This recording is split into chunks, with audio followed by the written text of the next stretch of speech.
Okay, so in this video I'm going to be talking about mixtures, which we've been learning about in class. So what is a mixture? Well, if we think about all of the substances in the world or in the universe, we can say that some substances are pure substances.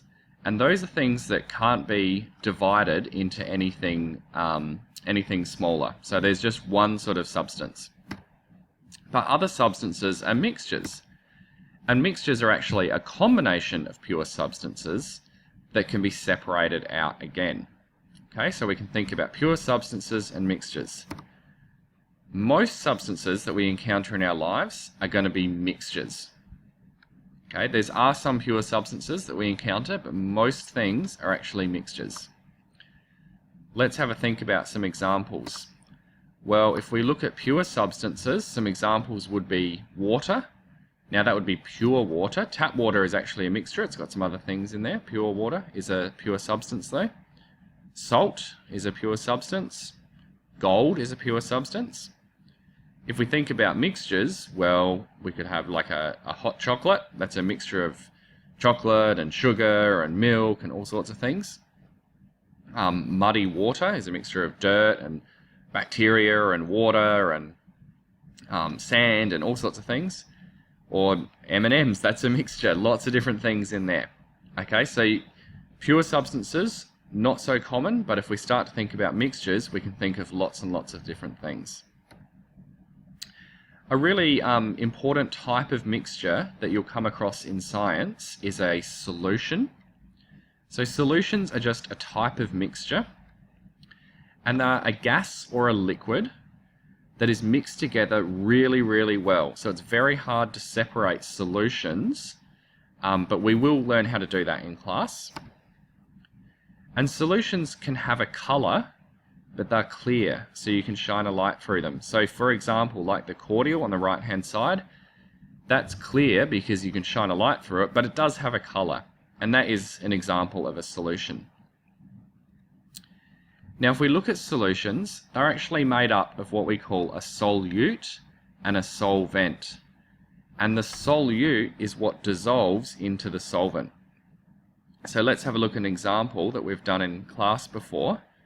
If we've got water, which is a solvent, and we add some sugar, which is a solute, the sugar dissolves into the solvent. So we can't really see the sugar anymore, it's dissolved into the solvent. Another way to think about it is that the solvent, so this one here, the solvent, which was the water, is what there is most of. So if we think about a solution, whatever there's most of is the solvent.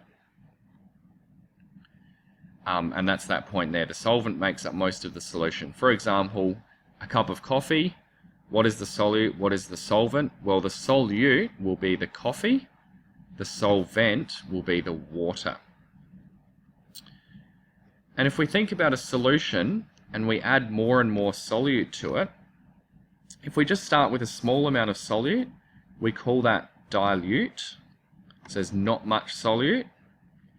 If we add more and more solute to it, then we would call it concentrated. That's if it's got lots of solute.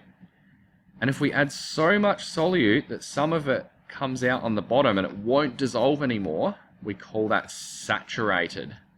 And the word saturated is one that you'll come across in science, and it means that there's so much solute that you can't even dissolve any more of it in there. There's two ways that we can separate solutions that you will do in class. So the first one is evaporation, and that's where we use some heat to get the solvent to boil off and leave the solute behind. So for example, if you put copper sulfate and water in this dish and heated it up, the water would leave. We also use a method called distillation. That's where you do the same thing. You heat up the solution, but instead of just going off into the air, the solvent actually comes through this pipe and it gets trapped and we get to keep it. So the advantage of distillation is that we get to keep the solvent afterwards. Okay, and there's one other type of mixture that we've looked at in class, and that's a suspension. So suspension is just another type of mixture, and in a suspension the particles mix together pretty well, but eventually they're going to settle down to the bottom. So the example of that we've used is dirt in water. So if you mix dirt and water and you let it sit for a long time, the dirt will end up going down to the bottom eventually. So suspension is a bit different to a solution. And we've looked at two ways of separating suspensions. The first one is filtration, so that's where you just pour the suspension straight into a filter, and all of the dirt, in the case of what we did, got trapped in the filter, and the water was able to go through. And that's because the filter has got really tiny holes. The dirt can't get through the hole, but the water can. The other method that we used was decanting, and that's where you let the dirt settle to the bottom, and then you just pour the water off of the top. So decanting works because the dirt is denser than the water, so it sinks.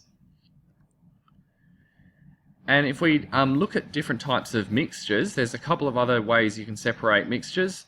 You could use magnetic separation, so that's where you've got a mixture where one of the items in the mixture is magnetic, and you can use a magnet to separate it from the other stuff. So here's an example using rollers, but in the laboratory you might just use just a magnet in your hand.